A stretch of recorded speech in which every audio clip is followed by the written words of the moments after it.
සුපුරුදු ගැමි පරිසරේ ඕවිටියකට වෙලා පලානෙලන හැම මොහොතකම දයාදරීගේ හිත අතීතයට දුවගෙන ගිය පුදුමාකාර වේදනාවකින්.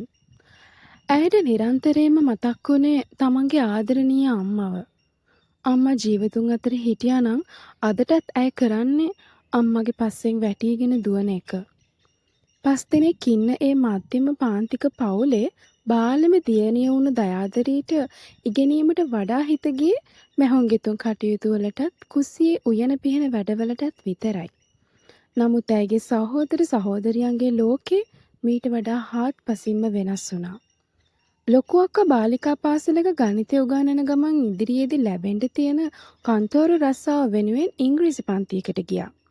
ඇයට හැම දෙයකටම මඟ පෙන්නුවේ ඇයි විවාහ වෙන්න ඉන්න විමලේ අයියා. පවුලේ මද්දු වැඩ කළේ කච්චේරියේ. පොඩ්ඩිත් ගුරු වෘත්තියෙම නියැලුණා.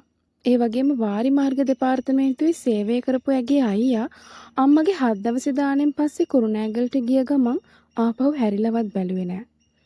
ඉස්කෝලේ වැඩවලට අකමැති වුණත් අම්මා නිතරම කිව්වේ මැහුම්ගෙතුන් අංශයෙන් අලුතින් ගුරුවරුන් බඳව ගන්න හින්දා කොහොම හරි ගණිතයේ විෂය පාස් වෙන්න ඕනේ කියලා. ඒ වෙනුවෙන් එයා කිරලගහවිට විමලාවතී මිස් ළඟට ඉගෙන ගන්න ගියත් ඒ ඉගෙනීමේ කටයුතු වැඩි දවසක් කරගෙන යන්න ඇයට වාසනාවක් තිබුණ නැහැ. හිටි හැටියෙම සිද්ධ වුණු අම්මගේ මොලේ නහරයක් පුපුර යාමේ ඛේදවාචකයෙන් අම්මා මේ ලෝකේ දාලා ගියා. එදා දයාදරී වැල හින්නක් වගේ වැළපුණේ තමන්ගේ මුළු ලෝකෙම අහිමි වුණා වගේ දැනුන හින්දායි.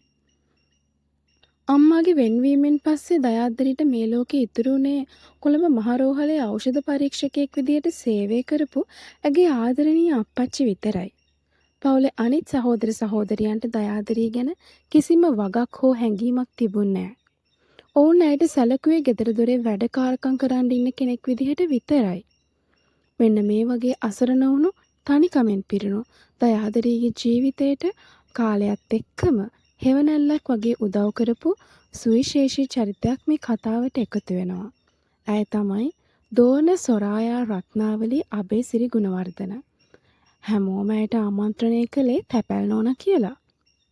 ඇයගේ බාහිර පෙනුමෙන් මදක් ආඩම්බර ගරු ගාම්භීර ගති ලක්ෂණ පෙනෙන්න තිබුණත් මුවින් සිනහාවක් පළ නොවුනත් මුළු ගම්මානයේ පුරාම ඇය ප්‍රසිද්ධ වෙලා තිබුණේ පුදුමාකාර කරුණාවන්ත හිත හොඳ ගැහණියෙක් විදිහට. හොඳ අයට දේවතාවියක් වගේ හොඳ වෙන ඇය නරක මිනිස්සුන්ට ඒ වගේම නරක වෙන්නත් පසුබට උනේ නෑ. බැලූ බැල්මට දැඩි තැනැත්තියක් වගේ පෙවුනත් ඇගේ හදවත මල් පෙත්තක් වගේ මෘදුයි. තැපැල් රස්සාවට අමතරව ඇය ඇත් වෙදකමට වගේම සත්ව වෙදකමටත් රටක් වටින්න නමක් දිනාගෙන හිටියේ. අර්ශස් රෝගය සුව කිරීමටත් ඇයට තිබුණේ අත්ගුණෙන් පිරුණු මහ පුදුමාකාර වෙදකම් කිරීමේ හැකියාවක්. නමුත් මේ ගරු ගාම්භීර තැපැල් නෝනාගේ අතීතය ඇතුලේ හැමෝටම හංගපු විනස්ම රහස් කතාවක් හැංගිලා තිබුණා. තාරුණ්‍යයේදී ඇය එක පිරිමියෙකුට මුළු හදවතින්ම ආදරය කළත් වලව්කාරකම සහ කුලමල ભેදයේ ඉදිරියේ ඒ ආදරය ඇයට අහිමි වෙලා යනවා. ඒ රිදුම හිතේ තද කරගෙන ඇයට වෙනත් කෙනෙකු සමග විවාහ ජීවිතයට ඇතුළත් වෙන්න සිද්ධ වෙනවා. විවාහ වෙලා මාස 10කට විතර පස්සේ ඇයට දරුවෙක් උපන්නත් ඒ උපන් දරුවාගේ සැබෑ පියා කවුද කියන අභිරහස ඇයවත් දැනගෙන හිටියේ නෑ.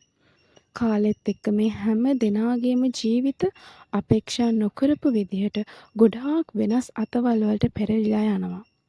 දයාදරීගේ අසරණකමත් තැපැල් නෝනාගේ ජීවිතේ හැංගුණු අභිරහසුත් එක්ක ගෙතුණු මේ අපූර්ව මිනිසුන්ගේ සංවේදී ජීවිත කතාව අකුරු කරලා තියෙන අපේ රටේ ඉන්න ඉතාමත් දක්ෂ ලේඛිකාවක් වෙන දර්ශනා ශම්මි විජේතිලක මහත්මිය. ඇයගේ මේ අති විශිෂ්ට නිර්මාණය 2022 අවුරුද්දේ පැවැත්වුණු ස්වර්ණ පුස්තක සම්මාන උළෙලේදී හොඳම නව කතාවට හිමි සම්මානයෙන් පවා පිදුම් ලැබුවා.